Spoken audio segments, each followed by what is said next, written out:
बिस्मिल्लाहिर्रहमानिर्रहीम। इय्याका नअबुदु व इय्याका नस्तईन। रब्बि इश्रह ली सदरी व यस्सिर ली अमरी वहलुल उक़दतम मिन लिसानी यफ़क़हू क़ौली। सदक़ल्लाहुल अज़ीम। अस्सलाम वालेकुम, मैं हूं MTL यानी मोहम्मद तस्लीम लंगा और चैनल आप देख रहे हैं MTL TV। ये चैनल खबरों, तबसरों और तज्ज़ियों पर मुश्तमिल है। आप ये चैनल सब्सक्राइब करें, अगर आप अभी तक आपने सब्सक्राइब नहीं किया तो उसके बाद लाइक करें, शेयर करें, ताकि हमारी आवाज़ आप तक तो पहुँचे ही पहुँचे, आपकी वसात से दूसरे दोस्तों तक भी पहुँचे। आज एक बरस मुकम्मल हुआ 9 मई को। 9 मई का वाक़या है जिस पर पाकिस्तान की पूरी सियासत जो है एक साल में उसने एक नई अंगड़ाई ली, नई करवट ली, नई सूरत इख्तियार की, एक बयानिया बना। तो आज हम इस पर गुफ्तगू करेंगे और यही हमारा सबसे अहम मौजूद है। और इसमें एक चीज़ है कि चूंकि एक बरस हो गया है, तो ये हम 9 मई की सालगिरह मना रहे हैं, बरसी मना रहे हैं या इसका उर्स, इस पर हम गुफ्तगू करेंगे।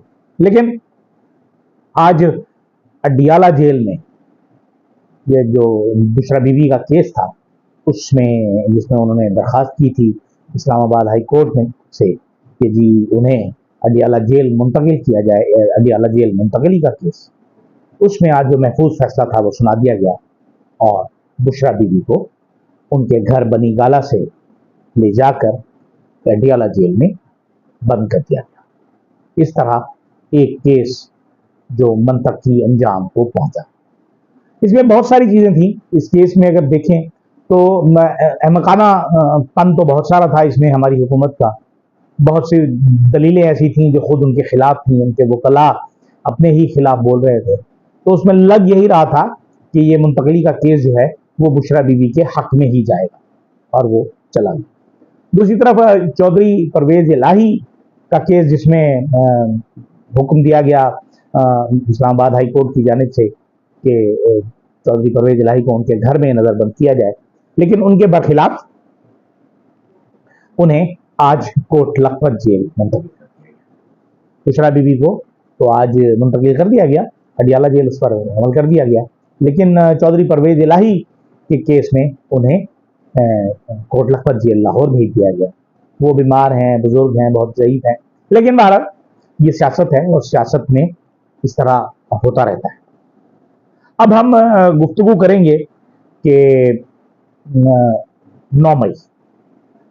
अब 9 मई का एक वाक़या हुआ, इसमें 2 बड़े पहलू मौजूद हैं, या 2 पार्टियां हम कह लें।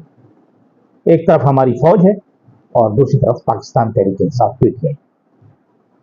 फौज का स्टांस ये है, उनका दावा ये है कि ये प्लानिंग की गई और प्लानिंग PTI की तरफ से की गई, PTI की चेयरमैन की तरफ से की गई, उनके रहनुमाओं की तरफ से की गई और उस पर एक एक्ट हुआ। लेकिन अगर हम इसका आजादाना तज्जिया करें तो पहले हमें 2 चीजों का ख्याल करना पड़ेगा कि वो पार्टी जिसने कभी भी एहतजाज की, पत्थर की, गोली की सियासत नहीं की, उसके लोगों ने ये सब क्यों किया, कैसे किया, क्या मुमकिन था ये सब? बहुत मुश्किल था, लेकिन बहरहाल ये हुआ। और आज तक जो पाकिस्तान तहरीक इंसाफ का जो दावा है कि इसकी आज़ादाना तहकीकात होनी चाहिए, इसकी जुडिशल इंक्वायरी होनी चाहिए और जो लोग इसमें मुलविस हैं उनका ताल्लुक खा किसी भी पार्टी से हो, वो जोर देकर कहते हैं किसी भी पार्टी से हो या किसी भी इदारे से हो, उन्हें सजा मिलनी चाहिए। हाँ, वो पीपल पार्टी के हों, वो पाकिस्तान तहरीक इंसाफ के हों, या उनका ताल्लुक किसी भी तरह से फौज से भी क्यों ना हो। उनका दावा है चूंकि फौज, जो कि सबसे ज्यादा फायदा जो उसमें हुआ वो फौज को ही हुआ, लिहाजा वो ये कहने में हक बजानिक भी हैं। लेकिन ये हुआ क्यों, इस पर तो हम बाद में बात करेंगे। लेकिन गुज़िश्ता रोज जब हमारे DG ISPR ने एक प्रेस कॉन्फ्रेंस की, जिसकी इब्तिदा में उन्होंने कहा कि इसमें सियासी गुफ्तगू नहीं होगी, लेकिन वो पूरी प्रेस कॉन्फ्रेंस सियासी थी,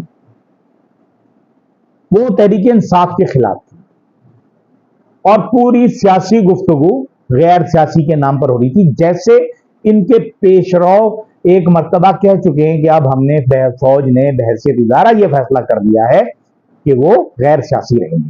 جنرل باجوہ صاحب نے فرمایا تھا ایک تقریب میں خطاب کرتے ہوئے. تو لیکن اس کے بعد انہوں نے یہ صرف کہنے کی حد تک کیا اور کام انہوں نے سارا سیاسی کیا, اور وہ کام آج تک بھی چل رہا ہے. سیاست سیاست سیاست سیاست میں مداخلت, حکومت بنانا, حکومت گرانا, یہ تمام چیزیں آج بھی ویسی کی ویسی ہی چل رہی ہیں. چودھری احمد شریف, جو میجر جنرل احمد شریف چودھری صاحب جو ہیں DGISPR, ان کی جو پریس کانفرنس تھی اس میں مجھے جو ایک چیز بہت محسوس ہوئی کہ میرے ہاں بڑے اچھے بڑے بڑے ادارے ہیں, ہمارا بہت بڑا ادارہ ہے, سب سے منظم ادارہ ہے, لیکن کیا وہ ذہنی طور پر اتنے معاف ہو چکے ہیں کہ انہیں لوگوں کی نبض کا پتہ نہیں چل رہا, لوگوں کی رائے جاننے کی کوشش نہیں کر رہے, یا وہ چاہتے ہیں کہ جو ان کے دماغ میں ہے بس وہی سچ ہے, وہی سچ مانا جائے. نعوذ باللہ وہ لوگ کوئی اللہ کے بھیجے ہوئے نمائندے تو نہیں ہیں, پیغمبر تو نہیں ہیں کہ جو کچھ ان کے دماغ میں آئے یا جو کچھ ان کے دماغ میں پہنچایا جائے وہ صحیح ہو. ایسا تو ہو نہیں سکتا. انسان ہے وہ لوگ بھی, معصوم نہیں ہیں, اور اگر کوئی معصوم نہیں ہے تو اسے غلطی پر رجوع کر لینے میں کیا حرج ہے. اور سونے پہ سہاگا یہ کہ آپ ایک دن پہلے ایک پریس کانفرنس کرتے ہیں, بہت طویل پریس کانفرنس کرتے ہیں, جسے میں سمجھتا ہوں کہ یہ اگریسو نہیں تھی, یہ معافی مانگنے کے لیے نہیں تھی. اس پریس کانفرنس سے یہ ثابت ہو رہا تھا, مجھے, میری ذاتی رائے ہے, ہو سکتا ہے آپ لوگوں کو نہ ہو, کہ اس میں اسٹیبلشمنٹ شکست کھا چکی اور اس کا برملا اظہار کر رہی, اور 1 سال کے بعد کہہ رہی ہے کہ آپ معافی مانگ لیں ہم سے اور ہم معاملہ آگے چلائیں گے.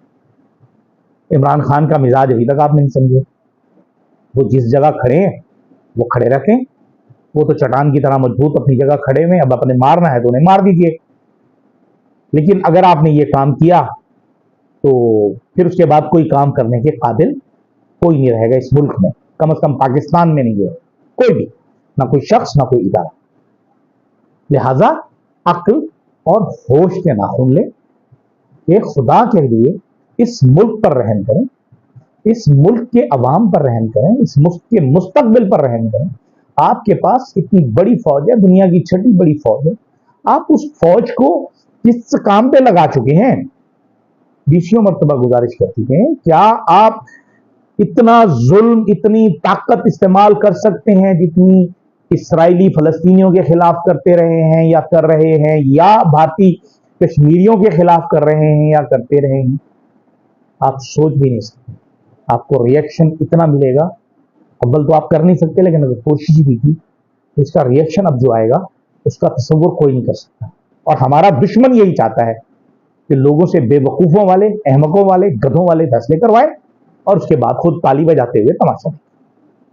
ہمارے دوست نما دشمن جو ہم نے آستینوں میں سانپ پال رکھے ہیں وہ ہمیں زندہ نہیں رہنے دیں گے, اور ہم اپنی تمام جو روایات ہیں, اپنے تمام بہتریاں ہیں, ہماری خوبیاں ہیں, انہیں ہم پسے پشت ڈال کر نفرتوں کو لے کر آگے بڑھتے چلے جا رہے ہیں, اور ان نفرتوں کو اس جگہ لے کر چلے گئے ہیں جہاں سے واپسی کا راستہ اب مجھے تو ممکن نظر نہیں آ رہا.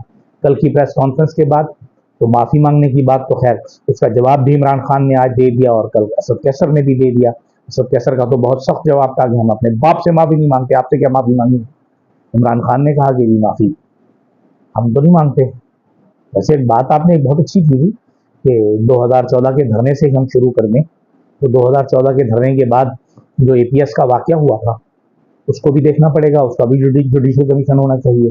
اس پر جو واقعات ہوتے چلے گئے ان تمام کا جوڈیشل کمیشن بننا چاہیے, اور ایک ہی بننا چاہیے, اور جس کو جہاں جہاں معافی مانگنی ہے وہ معافی مانگے.